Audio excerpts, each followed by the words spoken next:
കോഴി പൊരിക്കാനായിട്ട് കോഴിയും കാശ്മീരി മുളകും പൊടിയുണ്ട്. വേറെന്തൊക്കെ വേണ്ടി? കോഴി മുളകും പൊടി മാത്രം പോരാ, ഉപ്പും പൊടി, മഞ്ഞപ്പൊടി, പെരിഞ്ചീരകം, ഇഞ്ചി വെളുത്തുള്ളി പേസ്റ്റ്, ഗരം മസാല എല്ലാം കൂടെ കൂട്ടി കുഴച്ചിട്ട് കുറച്ചേരം വെച്ച് മസാല പിടിച്ചതിന് ശേഷം കരിവേപ്പിലിട്ട് പൊരിക്കുക. പെരുമ്പാമ്പിനുള്ള ചവിട്ടി. കഴിഞ്ഞ ദിവസം ഞാനൊരു പ്രൊഡക്റ്റ് ലോഞ്ചിൻ്റെ ഇവൻറ്റിന് വേണ്ടി പോയി. ഈ പ്രോഗ്രാമും കഴിഞ്ഞ് ഇവിടെ നിന്ന് കിട്ടിയ സാധനമായിട്ട് കുറ്റിമറിച്ച് പോകുമ്പോഴാണ് നേരത്തെ കണ്ട ആ കോഴി ഞാൻ മേടിച്ചത്.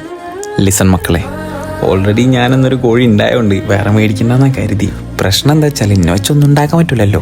ഈ പറഞ്ഞ ഇവന്റിന്റെ വിശേഷം നിങ്ങളോട് അറിയിക്കുന്ന വേണം. ആക്ച്വലി ഈസ്റ്റേണിന്റെ സൂപ്പർ കാശ്മീരി ചില്ലി പൗഡറിന്റെ ഇവന്റ് ലോഞ്ചിലാണ്. ഇവരുടെ ന്യൂലി ലോഞ്ച് ചെയ്ത് ഈ പൗഡർ യൂസ് ചെയ്തിട്ട് നമുക്ക് ടെസ്റ്റിനായിട്ട് ഉണ്ടാക്കി വെച്ച തന്തൂരി ചിക്കൻ നമ്മൾ അവിടെ നിന്ന് കഴിച്ചിട്ടുണ്ടായിരുന്നു. പൗഡറിൻ്റെ അതുകൊണ്ടാണെന്നറിയാം, കാണാൻ നല്ല കളർ ഉണ്ടായിരുന്നു. ടേസ്റ്റ് എന്തുകൊണ്ട് എങ്ങനെയാണെന്ന് അറിയില്ല.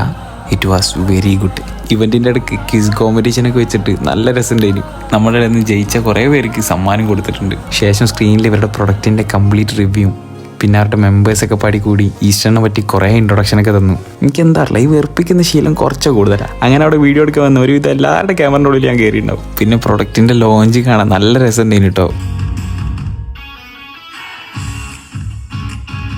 ചില്ലി പൗഡർ ഉണ്ട്, എല്ലാവരും റെഡ് തീമിലാണ് ഇവിടേക്ക് ഇൻവൈറ്റ് ചെയ്ത്. കാശ്മീരി ചില്ലി പൗഡർ മേടിക്കാൻ നോക്കുന്നുണ്ടെങ്കിൽ ഞാൻ എൻ്റെ ഭാഗത്തു നിന്നുള്ള പൂർണ്ണ ഉറപ്പും തരും. ഈസ്റ്റേണിൻ്റെ സൂപ്പർ കാശ്മീരി ചില്ലി പൗഡർ മേടിച്ചോളിന്ന്. പണ്ട് ഞാൻ യൂസ് ചെയ്തപ്പോൾ കയ്യിൽ കളർ പറ്റി, പക്ഷെ ഇത് ഉപയോഗിച്ചിട്ട് എനിക്ക് അങ്ങനത്തെ ഒരു നെഗറ്റീവ് എക്സ്പീരിയൻസും കിട്ടിയില്ല. ഒരു കാര്യം പറയാൻ വിട്ടുപോയി, നമ്മൾ കയറിയപ്പോൾ തന്നെ കോക്കനട്ടും ലൈമൊക്കെ ആഡ് ചെയ്തിട്ടുള്ള ഒരു വെൽക്കം ഡ്രിങ്കും പിന്നെ ഈവനിങ് ഹൈ ടീയും. ടീ മാത്രല്ല കേട്ടോ, കാപ്പി ഉണ്ട്. ഇനിയെ ഒക്കെ കഴിഞ്ഞ് അവിടെ കൊട്ടയിൽ വെച്ച മിഠായി ഒക്കെ പോക്കറ്റിലാക്കി. എന്താക്കാണ് സംഭവം എത്ര നേരം കോഴി പൊരിക്കാൻ? സൂപ്പർ കാശ്മീരി ചില്ലി പൗഡർ ഉണ്ടായതുകൊണ്ട് നല്ല പെർഫെക്റ്റ് ടേസ്റ്റിലും നല്ല പെർഫെക്റ്റ് കളറിലും ചിക്കൻ ഫ്രൈ ഉണ്ടാക്കി. It's me Shamlan. Another video. See you again.